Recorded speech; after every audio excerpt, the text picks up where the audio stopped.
Üdvözlöm nézőinket, hallgatóinkat! Ez a Gazek Podcast harmadik epizódja, ahol Mejszterics Gáborral, a Gazek operatív igazgatójával fogunk beszélgetni arról, hogy milyen egyedi megoldások születnek a zuhanásbiztonság területén.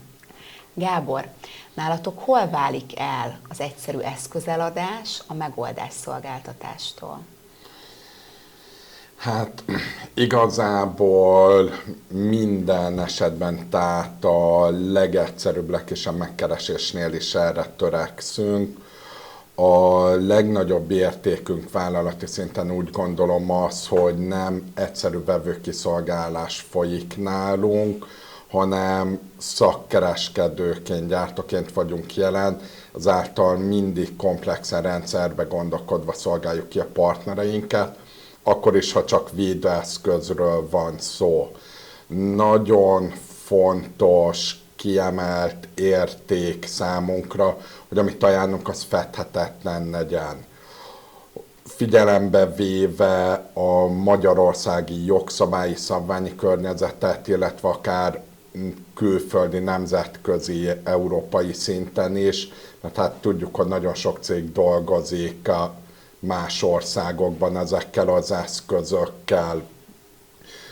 Nagyon kellemetlen helyzetek tudnak abból születni, tapasztalva szerencsére nem a saját bőrünkön, hanem amikor hozzánk betéved egy-egy vevő, amikor felmerül náluk egy igény, bemennek egy kereskedésbe vásárolni valamit, nem hozzáért a kiszolgáló személyzet, kapnak valamit, és utána a munkaterületről ugyanúgy ki lesznek tétve, el lesznek küldve, meg lesz állítva a munkavégzés.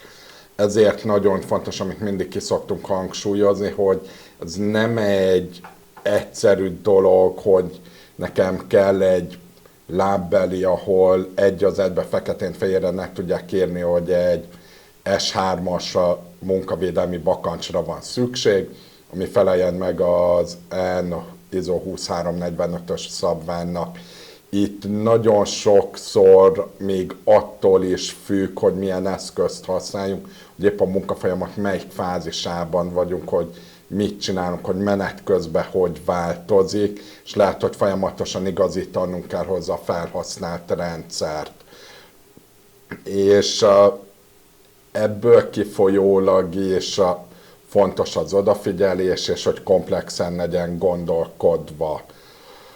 A tapasztalat alapján a megkereséseknél az akár a meglévő partnerek, akár az új vásárlóknál több mint 90%-ban többre van szükség egy egyszerű eszköz eladásán, tehát komplex szolgáltatást várnak el, segítségnyújtást, és amikor már van egy kialakult, jól felépített rendszer, akkor szokott átfordulni abba az irányba, amikor eszközt kell pótolni, vagy bővül a csapat, hogy átfordul úgy szóval eszközkiszolgálásban, amikor már simán a webáruházba is leadják a rendelést, vagy csak e-mailben konkrétan elküldik, hogy mire van szükségük. De általában az első találkozás az mindig egy egyedi megoldás, kidolgozás, szolgáltatás és az alapján eszköztechnológia, továbbadás, értékesítés.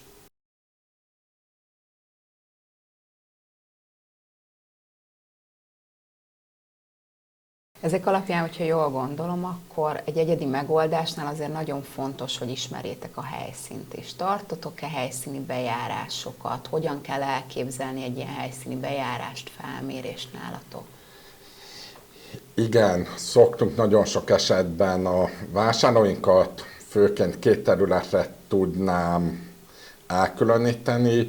Az egyik csoport, akik valamilyen külső munkaterületen használják az eszközöket, akár szolgáltatást végeznek valakinek, vagy építőiparban egy új üzem, építés, bővítés, technológia telepítés. Ők azok, akiknek általában telefonon, e-mailben, személyesen történik egy tanácsadás, megoldás, szolgáltatás. A másik oldal, akik a partnereinknek a jóval nagyobb részét, és hát úgy satszolom, hogy több mint 80%-át teszik ki azok a vállalatok, ahol a napi üzem során a menet közben jött meghibásodásoknál a hiba elhárítás, a karbantartások során van szükség az eszközökre. Ott helyszíni felmérést szoktunk tartani mindig kezdések, illetve javasoljuk, hogy úgy induljon a kapcsolatot, történik egy helyszíni felmérés, egy területbejárás, ahol fel lesz mérve, hogy milyen munkafolyamatokat végeznek, milyen a környezet, milyen eszközök állnak ki jelenleg a rendelkezésükre, hogy azok megfelelőek-e, hogy biztonságosan tudják végezni a munkafolyamatokat, vagy esetleg szükség van hozzá valamire, vagy egyáltalán nem megfelelő. Illetve nagyon sokszor ezekben a helyzetekben derül ki az is, hogy nem lehet egyszerűen eszközzel megoldani, hanem akár egy standard kikötési pontot, pályarendszert kell telepíteni hozzájuk, vagy olyan is elő szokott fordulni, hogy egy teljesen egyedi megoldást kell létrehozni számukra. Tehát lényegében készül egy munkavédelmi szempontból egy standard kockázatértékelés, annyi különbséggel, hogy itt kimondottan csak azokat a kockázatokat nézzük, vizsgáljuk, amik a magasba bezolnás, mélybe bezolnással járnak, és erre egy megoldás kidolgozás, illetve a hozzátartozó eszközök meghatározása, tehát lényegében egy egyéni védőeszköz juttatási rend készül hozzá, illetve igény szerint ezt tudjuk tovább bővíteni egy technológiai utasítással, oktatási anyaggal, fényképekkel kiegészítve, hogy step by step hogy kell használni az eszközöket. Volt már olyan megbízásunk, ahol egy adott munkafolyamatra született egy több mint 200 oldalas dokumentum, ami tömören szakmai, de volt olyan is, ahol 40 helyszínből lett 50-60 oldal, mert ott csak az volt a kérdés, hogy határozzuk meg a kockázatokat, és legyen megadva a megoldás, hogy mivel lehet megoldani. És nem volt szükség a részletekbe belemenni, ez mindig egyedi igények alapján folyik, ahogy a partner kéri.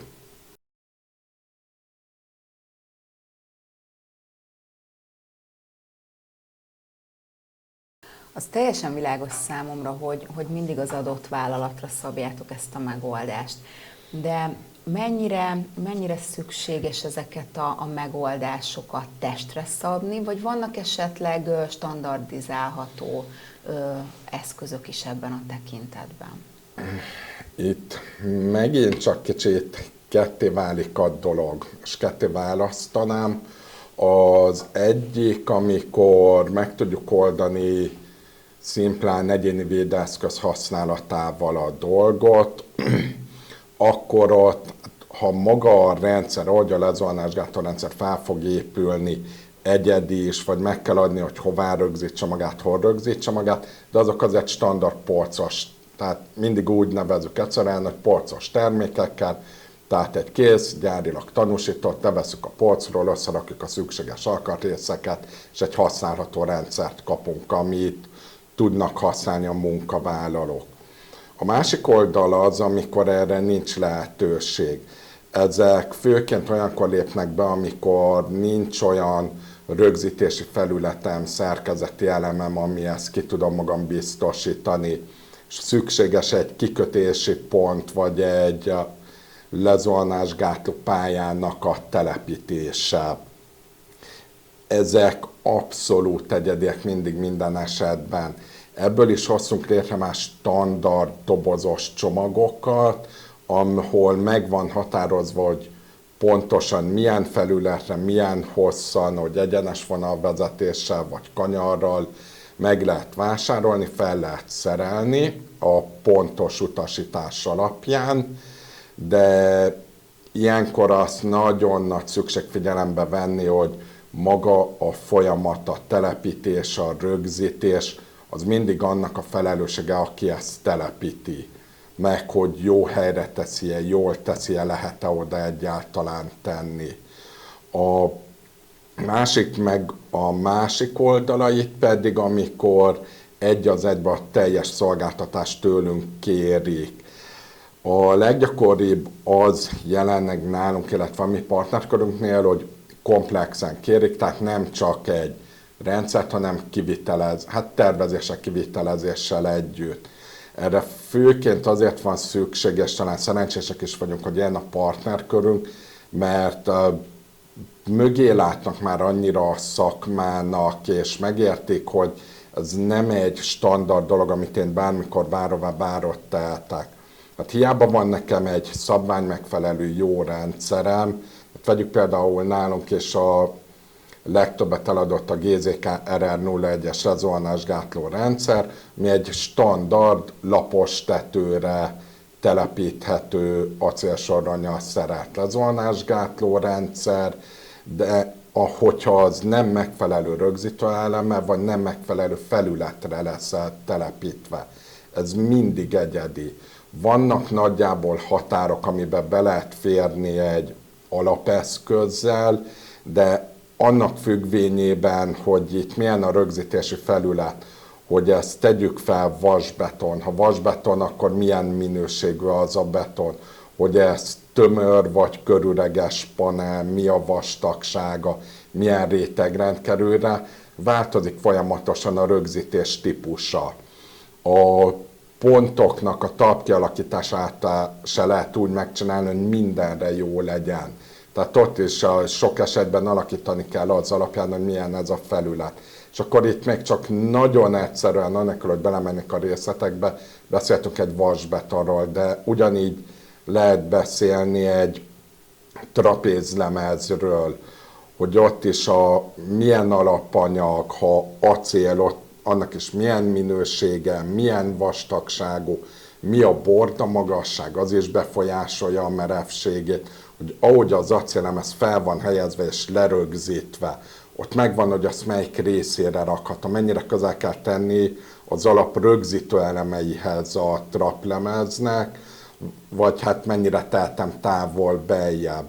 Nem is beszélve arról, hogyha már belemegyünk olyanokba, amik mostanában erre elterjedtebbek, hogyha a tetőt és a szendvics panellel fedik, ami még inkább megbonyolítja a dolgot, mert általában nagyon vékony a külső héjazat, ha egyáltalán teherhordó az.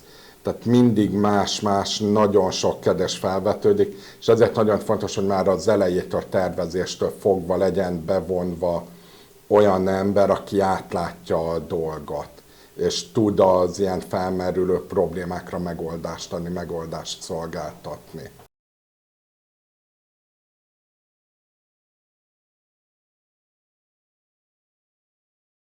Most említetted, hogy már a tervezési fázisban. Mi a jellemző, hogy mondjuk már a tervezési fázisban bevonnak benneteket a kivitelezés folyamatába, vagy inkább csak probléma megoldóként, amikor már egy tervezési fázis lezajlott? Mivel találkozol sűrűbben? Hát ez is nagyjából ketté oszlik, talán 50-50%, vagy lehet, hogy kicsit elbillen abba az irányba, amikor már csak utólag vagyunk bevonva.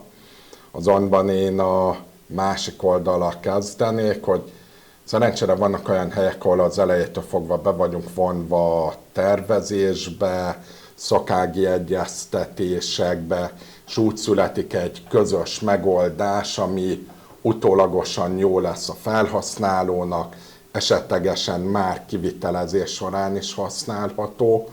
Ez egy nagyon nagy előny, amit nem vesznek sokan figyelembe, hogyha jól van megtervezve a rendszer, és az építési folyamat hozzá lesz igazítva, például a lemezkiosztás, a lemezelés folyamata, hogy hol rakom fel a paneleket, az összevág a dologgal, akkor ami bennmaradó rendszer lesz, ugyanazt már tudják építés során használni a kivitelezők. Tehát innen kezdve nem kell plusz eszközöket vásárolniuk, plusz áttöréseket létrehozniuk, megfurkálni a lemezt. Ezek általában nagyon jól működnek, és kijelentettem, hogy 100%-os elégedettséggel szoktak zárulni ezek az ügyletek. A másik oldal, amikor kapunk egy megkeresést, és el lesznek küldve tervek, hogy hát itt be van tervezve egy pálya, és erre kellene ajánlat. Hát itt szoktak a problémák kezdődni. Az eseteknek nem akarok túl nagy számot mondani, de minimum 90%-ában az biztosan kimerem jelenteni, már alapvetően rossz a terv. Tehát nincs jól megtervezve a tetőre a pálya. És itt nem olyan szempontból, hogy azt vegyük figyelembe, hogy kivitelezés során is lehessen használni, hanem utólag az üzemvitel során is, hogy nem használható, nem elégíti ki teljes körűen a szükséges dolgokat. Emellett nagyon sokszor nem jó rendszer lesz betervezve, vagy rendszer helyett pontokat terveznek, vagy éppen visszafele pontok helyett rendszereket. Tehát nagyon nem látják át, és sokan azt gondolják, hogy attól, hogy egy épületet, technológiát, gépet megtervezhetnek, és jók is benne. Erről nincs szó, de hogy ez egy külön szakma, egy külön ág, ahol szintén be kéne vonni hozzáértőt. Ugyanúgy, ahogy egy építésznek nem jut eszébe, hogy ő nekiálljon a villamos tervet megcsinálni, hanem bevon egy szakágat, vagy éppen a tűzvédelmi rendszerre, vagy a gépészetre. Ugyanúgy itt is el kellene már oda jutni, hogy felismerjék, hogy a munkavédelem, illetve a munkavédelemhez kapcsolódó dolgokba is be kellene vonni szakágakat, akik az adott területet megoldják nekik, akár csak adatszolgáltatás útján is, hogy legyen az egész létrehozva, hogy legyen megtervezve, hogy legyenek elhelyezve a dolgok. Utólag nagyon nagy költséggel jár ezeket javítani, mert amellett, hogy ugyanúgy ott van a jó megoldás költsége, a rossz megoldást el kell bontani. Arról nem is beszélve, hogy ahonnan elbontom a rosszat, ott le kell szigetelnem egy meglévő áttörést a vízszigetelésben, hő- és vízszigetelésben, és létrehozok új áttöréseket. Óriási kockázatot fog annak kezdve rejteni a beázásban. És annál kellemetlenebb nincs, mint hogyha elkezd ázni egy új vagy relatív új épületünk, amiről azt gondoltuk, hogy még 20 évig nem lesz vele probléma.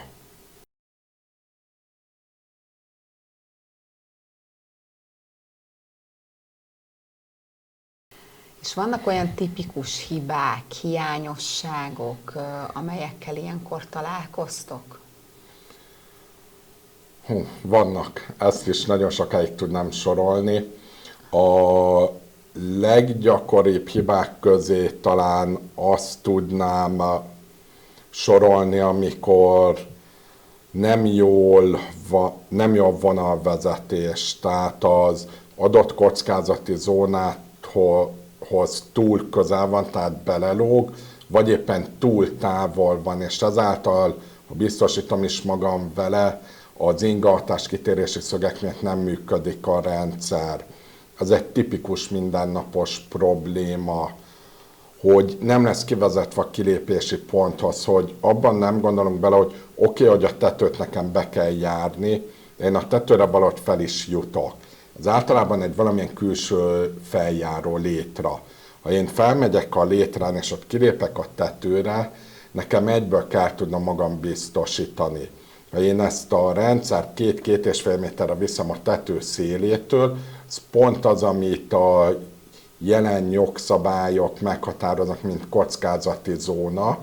Amíg én elérek be a rendszerhez, hogy biztosítsam magam, addig a kockázati zónába biztosítás nélkül mozgok. Hogy milyen eszközzel lehet majd utána használni ezeket, talán ezek a leggyakoribbak, illetve hogy még egy van, amikor a tervező például a rendszer helyett pontokat helyez el, és főleg, hogy ezeket sok esetben túl távol egymástól. Ezek a hibák egyébként tipikusan abból erednek, hogy általában a tervezők valamilyen képzésen találkoznak egy céggel, aki forgalmaz valami mást, vagy hát egy nagy név az építőiparban, legyen az akár egy tetőlemez, egy burkolati elem, egy szigetelés, rögzítő elem, és ez a cég fő profilon kívül elkezd forgalmazni ilyen dolgokat, mert az anyavállalat felvette palettára, ezért a helyi leányvállalat is elkezdi, tehát ott már megyünk sok lépcsővel lejjebb, mint ahol az eredeti tudásanyag van, és a katalógusokban látják a tervezők, a képzéseken valamit hallanak róluk, meg elolvasnak valami papírt róla, és hát majd, ha nem utcán találomra felrajzolnak valamit, vagy elhelyezgetnek, felszórnak pontokat. Viszont nincs meg mögötte a safety oldali gondolkodás. És ha nagyon sok esetben, természetesen mindig mindenhol vannak kivételek, de ha megpróbálnak segítséget is kérni az adott forgalmazó cégtől, hogy kéne elhelyezni, az már annyira sok lépcsővel az alatt van, ahol a tudás koncentrálódik, hogy szintén nem tudnak teljes körű információt kapni. Folyamatosan futunk bele, hogy ugyanazon rendszert árulják függetlenül a tetőfelülettől és minőségtől. Tehát azt mondják, hogy ha te neked van egy valamilyen bordás lemez tetőd, ez jó lesz arra, és így felszerelheted, nem foglalkoznak vele, nem mennek bele, hogy az milyen alapanyagból készült, milyen anyagvastagság, hogy ezt milyen rögzítő elemmel csinált, azon mindenre is jó, úgy gondolják. Azt pedig már nagyon régen megtanulhattuk a magánéletből is, vagy hát a privát vásárlásokból, hogy ami mindenre jó, az általában semmire se. Ez pontosan így van.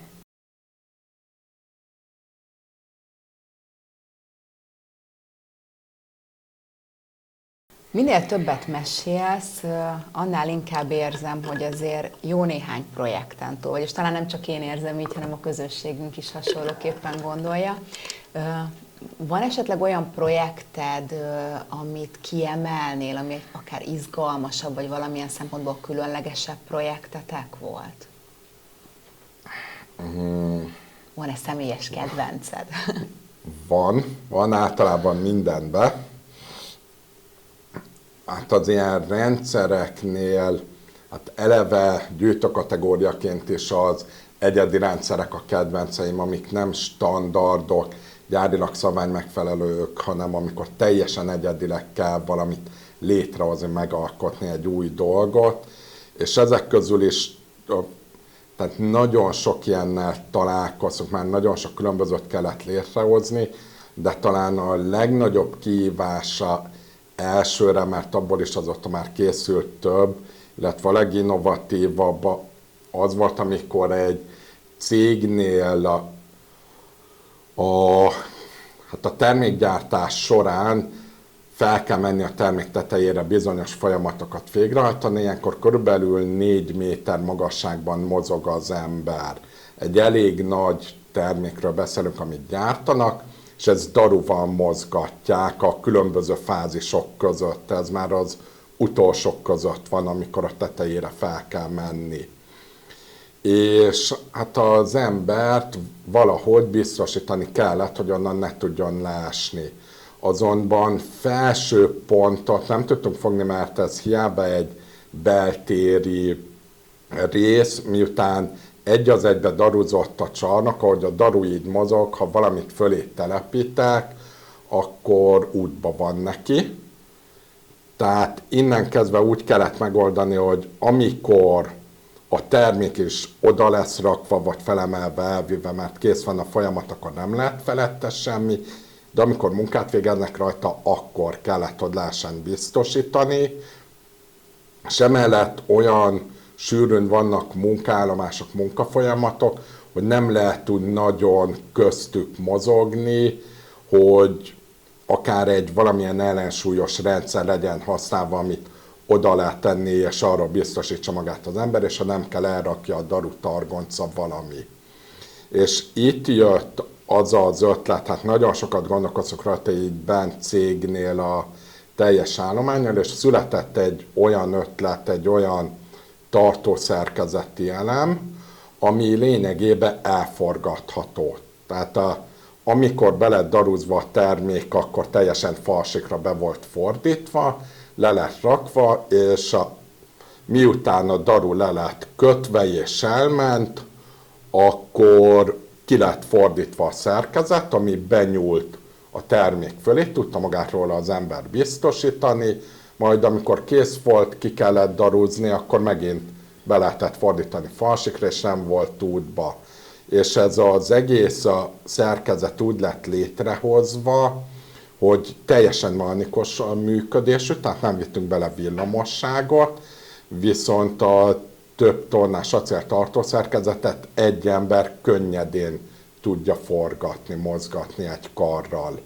Tehát ezáltal nem jönnek be a villamossági kérdéskörök, felülvizsgálatok, illetve a hiba lehetőségek, továbbá nem kell plusz munkaerőt se bevonni, mert az az ember, aki ott munkát fog végezni, ő meg tudja maga könnyedén csinálni a nyitást, csukást is. Ez egy annyira jól sikerült termék lett, akkor ez egyébként az egyik első ilyen egyedi megoldásunk volt már szerintem több mint 10 éve, vagy körülbelül 10 éve, hogy ez is egy magyarországi lányvállalat egy külföldi cégnek, és amikor bent voltak az anyavállalattól, és meglátták a megoldást, annyira megtetszett nekik, hogy egyből le is másolták, és elvitték a Németország és a franciaországi gyárba is létrehozták ugyanezt. Tehát ez egy olyan, amire igen büszkék vagyunk, és főleg úgy, hogy úgy tűnik, hogy külföldön, tőlünk nyugatra, ahol azért jóval fejlettebb a safety kultúra, ott se van rá megoldásuk, hanem lényegében ezt vitték tovább.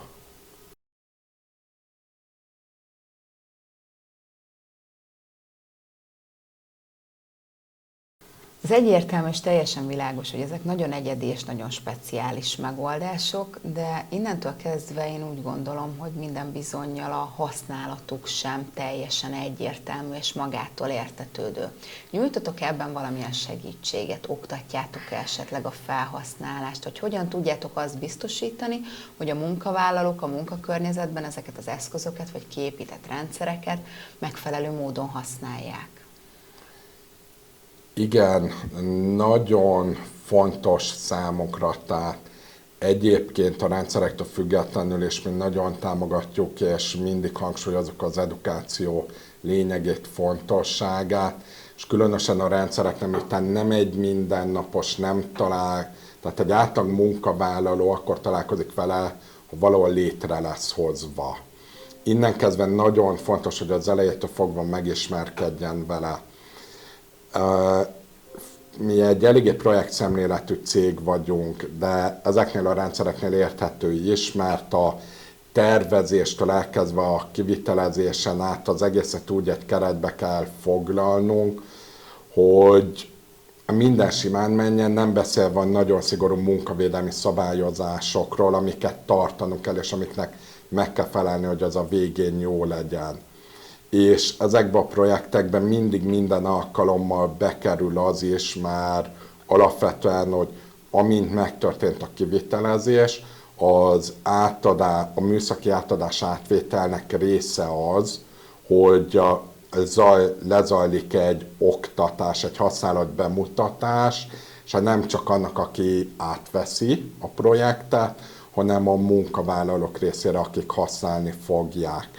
Ez például egy díjmentes szolgáltatások, amit a projektekhez adunk, hogy akkor ott helyben, azon alkalommal ezt díjmentesen vállaljuk, végezzük el, mert úgy lesz igazából kerek és ér körbe a szál, hogy nem csak ha valamit megcsinálunk, hanem meg is mutatjuk és meg is tanítjuk, hogy hogy kell használni. Ezek mellett is az évek alatt nagyon sok különböző új megoldást hoztunk létre, mivel próbáljuk elősegíteni az edukációt és a könnyed használatot, és főleg megpróbálva idomulva ahhoz, hogy főként azért nemzetközi vállalatokról beszélünk, nagyon sok külföldi munkavállalóval akár, vagy éppen külföldi beszállítóval, akik használják a rendszert egy-egy anyaglerakodás, lefejtés során, vagy felpakolás során. És fontos megtalálni a közös nyelvet. Mi ezt első körben szintén már szerintem legalább 10 évvel ezelőtt a rajzokban találtuk meg, és már azóta bevettük azt, hogy igény alapján készítünk egyedileg arra a rendszerre, ami oda települ, egy piktogramos képsorozatot, egy ilyen step by step hát lényegében ábraútmutatót, hogy mit kell csinálni az embernek onnan kezdve, hogy felveszi a testhevedet, és azt hogy veszi fel, tehát hogy bújik bele, milyen sorrendbe csatolja a csatokat, hogy méretre állítja, egészen, hogy a zuhanásgátlót húzza le, hová akassza be, felmászik, hogy megy végig a folyamaton, és a végén lejön, és levesz mindent, és visszarak a helyére. Mindenről van egy kis piktogram, és egy ilyen sorozatban ott megtekinthető. Ez nyelvtől függetlenül egy könnyen érthető dolog. Ez volt a legelső dolog, és nagyon pozitív feedbacket kaptunk rá, hogy nagyon jó visszajelzések voltak, hogy akár hogyha olyan beszállító, alapanyagszállító jött, aki egy safety oldalról elmaradottabb országból is jött, nagyon könnyen, illetve hát könnyedebben és jól érthetően, hát megértette, hogy mi kell, és elkezdte használni az eszközt, mert ott volt, és nem volt akadálya a nyelvi nehézségek, vagy ha nem találkozott ilyennel.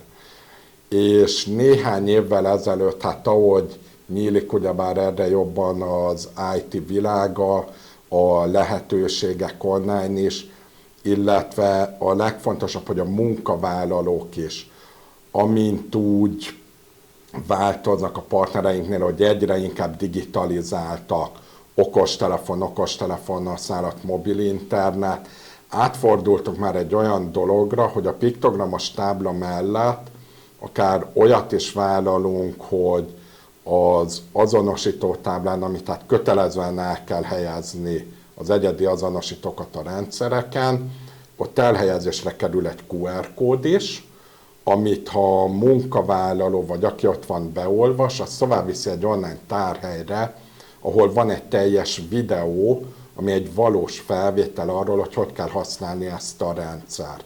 Ezt úgy szoktuk vállalni, hogy amikor megtörténik a műszaki átadás átvétel, megtörténik az oktatás, a használati oktatás, majd készítünk még külön egy videót arról, hogy hát szintén az elejétől fogva, hogy beáll az autó, vagy oda kerül a termék, felveszem a hevedet, hogy veszem fel, méretre állítom, becsatolom a lezuhanásgátló rendszerem, felmegyek a magasba, elvégzem a munkámat, lejövök, lecsatolom, leveszem, visszarakom a helyére. Az egészről készül egy videó, feltöltésre kerül online tárhelybe, és QR kódon keresztül elérhetővé válik, és onnan kezdve hát még egyértelműbb, még tisztább a dolog. Ezt is már nagyon régóta megszületett ez a álmunk, döntésünk, hogy szeretnénk ilyet. Egy 2-3 éve kezdtük el ezt megvalósítani is, aminek az volt a nagyon egyszerű oka, hogy akkor kezdtünk el először olyan visszajelzéseket kapni a partnerektől, hogy van rá hajlandóság munkavállalói oldalról. Mert előtte azért meg voltak, hogy nem használják az okos eszközöket, vagy nincs is nekik, nincs mobil internet, nem értenek hozzá, nem tudják, és most ez kezd átfordulni a generációváltásokkal abba az irányba, hogy már alkalmazhatók az ilyen, hát félig meddig okos megoldások, digitalizált megoldások, amit hát próbálunk minél jobban az edukáció irányába fordítani.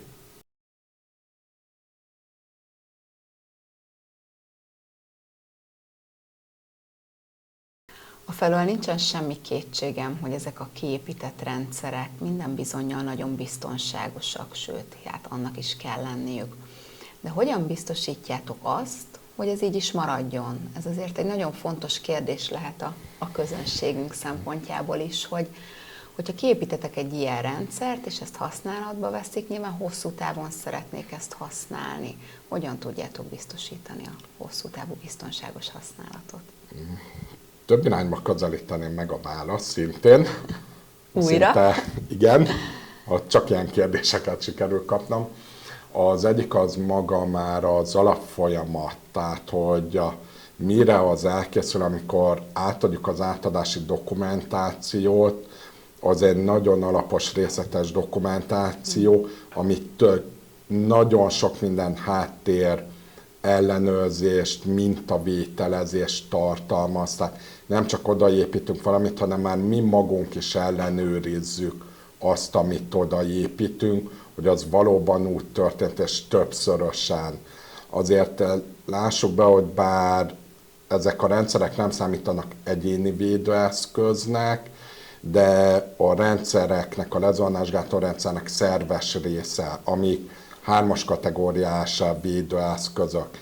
Ahogy már nagyon sokszor hangsúlyoztam, súlyos, visszafordíthatatlan, halált okozó sérülésektől, egészségkárosodástól óvnak meg minket. Innen kezdve kiemelten fontos, hogy a legkisebb malőrhiba se csúszhat be a dologba. Tehát már egyszer ez megadja az alapot. És innen kezdve, tehát hiába nem egyéni védőeszköz, a vonatkozó termékszabvány azt mondja ki, hogy a jelölésekre, tájékoztatóra ugyanaz a termékszabvány előírás vonatkozik, mint az ide tartozó egyéni védőeszközökre, tehát egy testhevederre, rögzítőkötélre, energiaelnyelőre például. Tehát ugyanúgy maximum évente szükséges felülvizsgálni ezeket az eszközöket. A felülvizsgálatok viszont itt jóval szigorúbbra vannak véve, amíg jelen 2025-ös szabályozás szerint az valamennyivel nyitottabb szabvány által, illetve a gyártók által van körbehatárolva, kompetens személyként elvégezhető, vagy ahogy a gyártó megengedi, szigorít ehhez képest. Addig azért 26. januártól itt lesz egy elég nagy szigorítás az ügyben, nagy általánosságban, de a kikötési pontok, pályák esetében ez már jelenleg is fennáll, hogy nem vizsgálhatja csak úgy bárki felül, vagy egy egyszerű kompetens személy, vagy valamilyen felülvizsgálói tanfolyamot elvégzett ember. Ezek mellett nagyon fontos kihangsúlyozni, hogy már magát a kivitelezést, a tervezést is mindig csak a gyártó vagy gyártói engedéllyel rendelkező személy végezhetné el hivatalosan. Ezek megint csak termékszabványi előírások. Ezt nagyon sokan ne tudják annyival, akik beállnak importőrnek, hogy elkezdenek beimportálni valamilyen eszközt, és egyszerűen adnak egy tájékoztatót, hogy így kell szerelni, és azt mondják, hogy innen kezdve szerelheted. Én személy szerint, tehát cégtől függetlenül, személy szerint úgy gondolom, hogy ez nagyon nagy felelőtlenség. Mert ebből születnek olyan dolgok is, hogyha most bele akarnánk menni rémtörténetekbe, hogy találkozunk már olyannal, hogy kimentünk egy nagy gigaberuházásra utólag körülbelül fél évvel az elkészülte után, és hát felmentünk a tetőre, egy körbenéztük, hogy mi készült, hogy készült, és megmozgattunk egy kikötési pontot, csak így rutinszerűen, vagy csak így meg lett lökve, hogy na milyen, és lényegében kifordult. Mert kiderült, hogy a hő- és vízszigetelés alatt, ami nem látszott, nem lettek lerögzítve a pontok, nem csak le lettek rakva, rákerült a szigetelés, és kész, úgy maradt. Hogyha ott azt valaki használja, és egy valós zuhanás történik, és egy magas épületről beszéltünk, ott annak egy halálos kimenetelő baleset lett volna a vége. És abban nem gondolnak bele sokan, hogy ilyen esetekben nem csak a munkáltatót vagy a telephelyet terheli felelősség, vagy aki átvette, mert nagyon sokan azzal takarodnak, hogy külsős megy fel a tetőre és oldja meg a munkáltatója. igen, az egyéni védőeszköz neki kell, az egyéni védőeszköz juttatás neki kell elvégezni a munkáltatónak. Azonban mihez rögzítsem magam, arra az adott épületet üzemeltetőnek kell megoldást adnia, az épület tulajdonosának. Tehát innen kezdve már terhelődik oda tovább a felelősség, de ez a felelősségi láncolat, főleg egy halálos baleset esetén teljes egészében visszavezethető a műszaki ellenőrre, aki átvette az épületet, aki beépítette azt a pontot, és akár a felelős tervezőre is, aki a kiviteli engedélyi terveket készítette. Ezt nagyon sokan nem tudják, de az tervnek a része ugyebár a BET, a Biztonság és Egészségvédelmi Terv, aminek nem csak az építési munkavédelemről kell szólnia, hanem a későbbi üzemeltetés során fellépő kockázatokról és azok megelőzési módjáról is. Tehát például kell benne rá gondolni, hogy egy év múlva fel kell menni a tetőre, és ellenőrizni a hő- és füstelvezető kupolákat, amihez az fel lesz nyitva, be lesz hajolva, és én ott beeshetek, és ez hogy lesz elkerülve. Vagy a villámvédelmi felülvizsgálatnál, ha végigmegyek, megcsinálom a szerkezeti vizsgálatot, nincs egy törés szakadás a rendszerbe. Hiába külsős végzi, a mi tetőnkön történik, és ezt már tervezéskor végig kell gondolni, és úgy elkészíteni a terveket. És azt ne felejtsük el, hogy a BET az az engedélyezési tervcsomag része, amiért egy ember felelős egy személyben, aki a tervező. És ezt nagyon nem szokták figyelembe venni, félváról veszik, meg kiszervezik, hogy csinálja meg a BET-nek ezen részét az alvállalkozó, aki jön, csak hát ilyenkor hiába adjuk ki, vagy nem foglalkozunk vele, nem keresünk megfelelő szakértőt, mert a munkavédelem általában mindig az utolsó költségelem, amire nem gondolunk előzetesen, a felelősség akkor is minket fog terhelni. Gábor, én köszönöm, hogy ránk szántad az idődet, és itt voltál ma velem. Létrejöhetett a Gazek Podcast harmadik adása. Nagyon köszönöm nézőinknek is, hogy velünk voltak, és újra szeretném felhívni a figyelmet, hogy továbbra is várjuk a kérdéseket, amelyeket Gábor majd meg fog válaszolni, illetve a témajavaslatokat akár kommentben, akár pedig e-mailben. Találkozunk legközelebb is.